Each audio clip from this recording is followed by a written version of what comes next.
comes to injuries, but it looked like he was holding his head as he went back down to the turf. He started to get up, did number 16 Cameron Page, and then he went down once again, and that's the reason why we've been in a holding pattern here for about 15 minutes.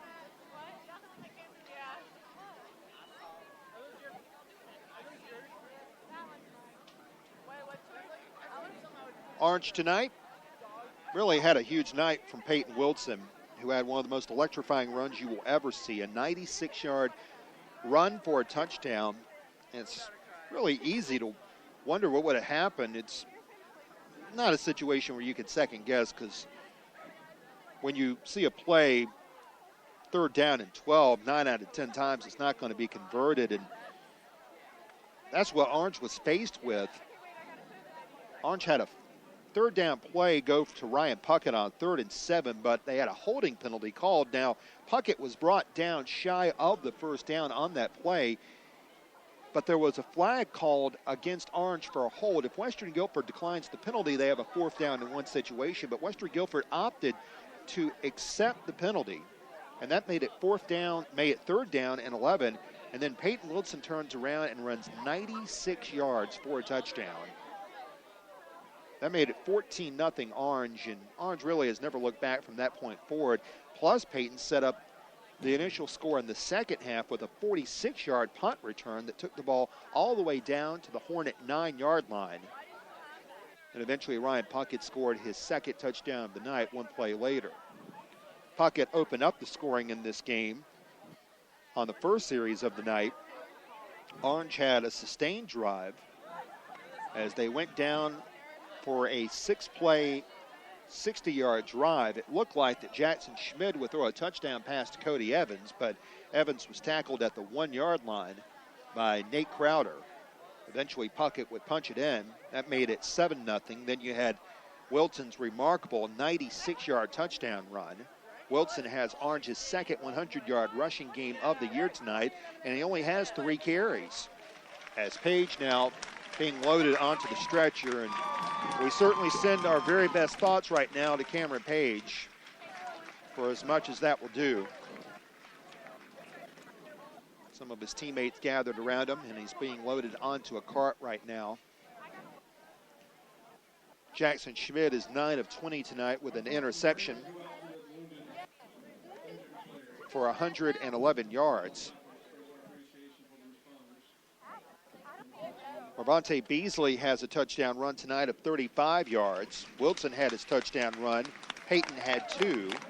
And then you had Hunter Pettiford score his first touchdown as a varsity player on the last drive in this game from 2 yards out.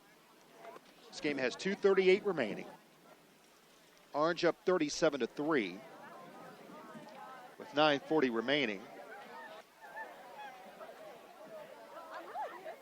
Well, we have West Wilkes beating North Iredell 7-6. Anybody care about that? Okay, didn't think so. Looking around, they can never get the scores you really want updated on Twitter for whatever reason. Do you ever notice that? Got scores from Rocky Mount, but where are the triangle scores? Got score there from, they got Southern Lee actually losing. That's some news. That's an upset there with Pinecrest. Pinecrest was the team that really wiped out Riverside 35-0. We mentioned the Person win over Enloe. Wow.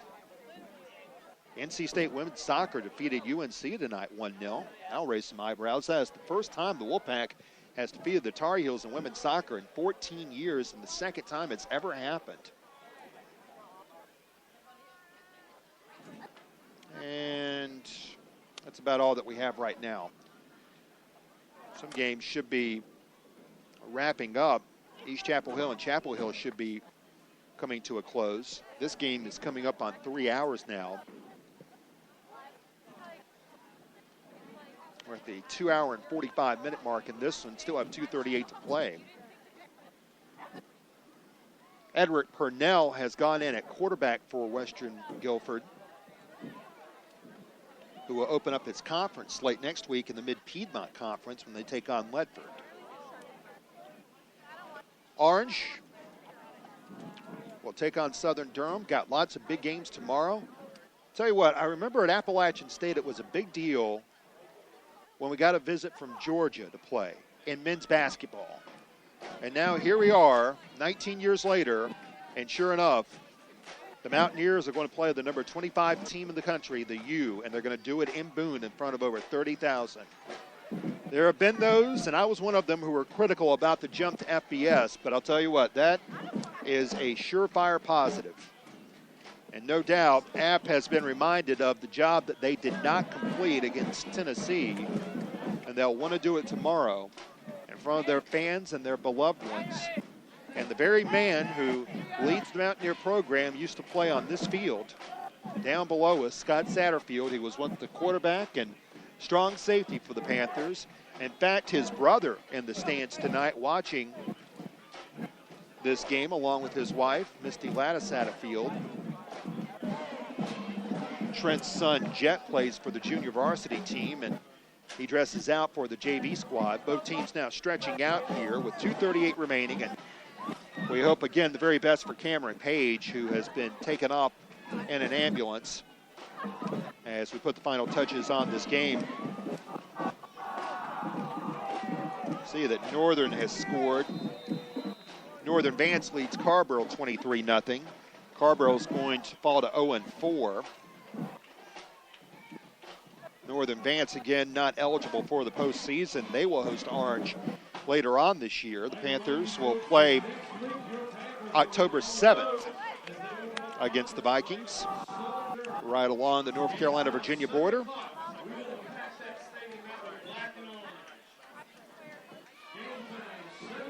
$7 o'clock game next week. Will be on the air at 6:45. 37-3 the score.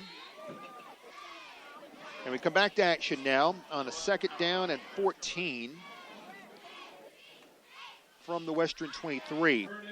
And it's Purnell running outside. He's trying to juke a defender. Goes one way, now reverses feet course, and he's got an opening. He's past the 25, over the 30, 35 to the 40, 45. Only Chris Eubanks can run him down. He's to the 40, 30, and he's out of bounds into the Western sideline, and a flag comes down late.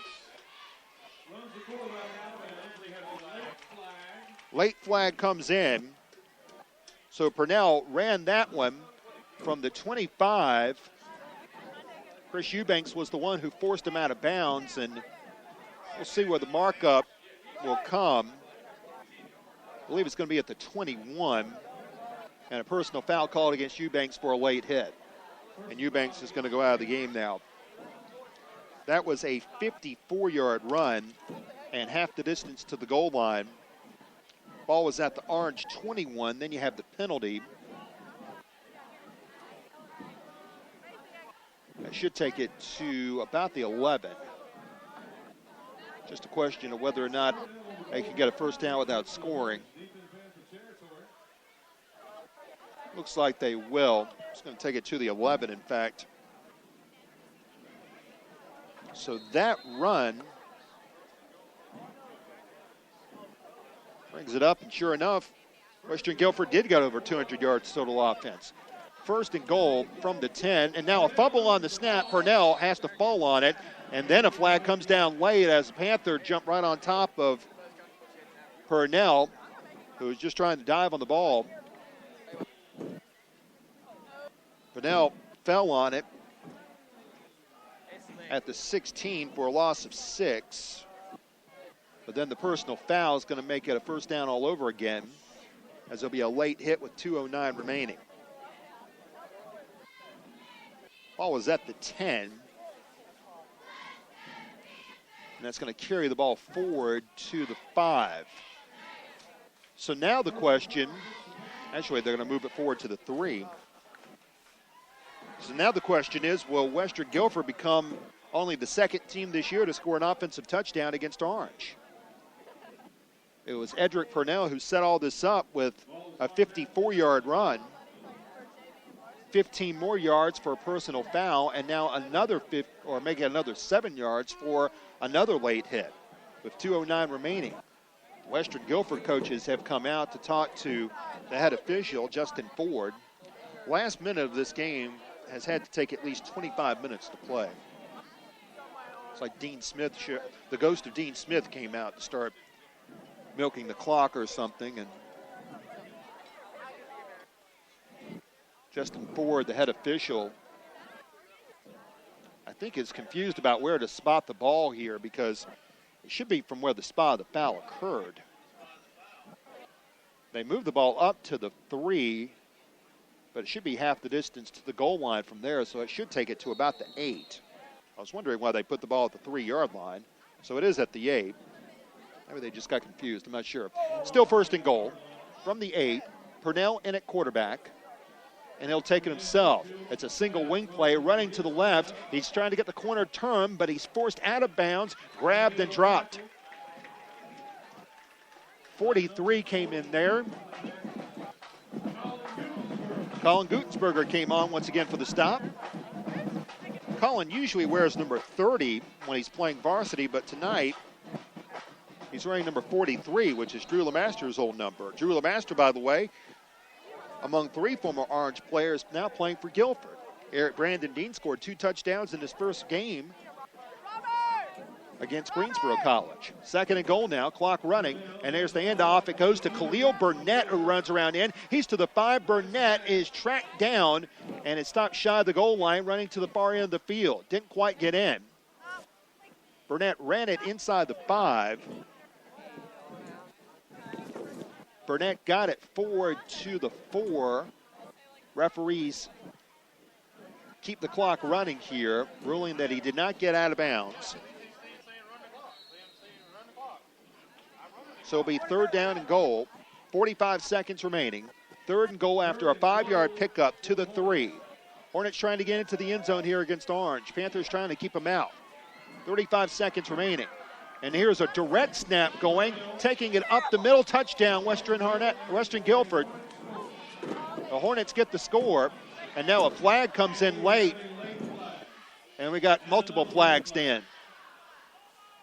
Orange obviously upset about giving up that score.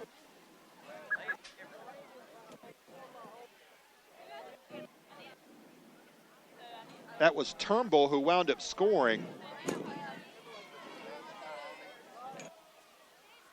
And for just the 2nd time this year, Orange has given up an offensive touchdown.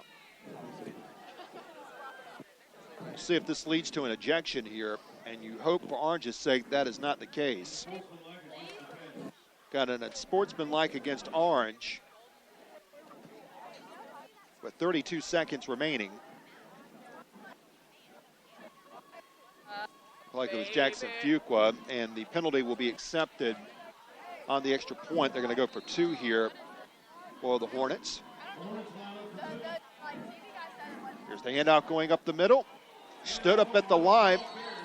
Ball carrier, Barino, stacked up.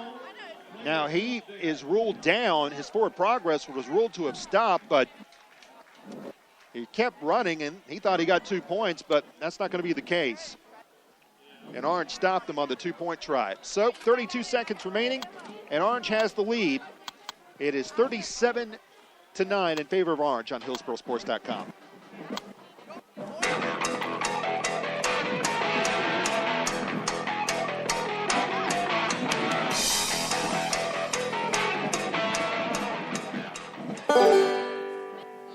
Whatever you need, whenever you need it. That's what you'll find at Handy Andy's, located at 7136 Highway 57 in Caldwell. Serving their customers for 32 years, customers can look at a wide variety of merchandise, from quick snacks to grocery items, and there's even hardware. Sit back on a summer day and enjoy a cool drink and chat with some friends, and if you don't have any, then make some.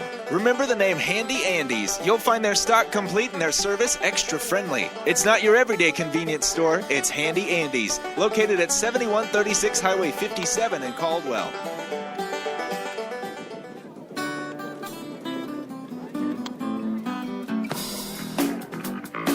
Touchdown was scored by Khalil Barino for the Hornets, and he now leads the team in touchdowns. That's his 4th of the year. And Western Guilford winds up scoring here tonight. They're over 200 yards of offense, and they have the most offense against an Orange defense this year. Now Kennedy back on the field to place kick, sends it down the field, taken by Eubanks at the 21, 25, 30, to the 35, over the 40, 45, first out in the open 50, 45, 40, to the 35, to the 30, and Chris Eubanks goes down Big return by Chris Eubanks. All the way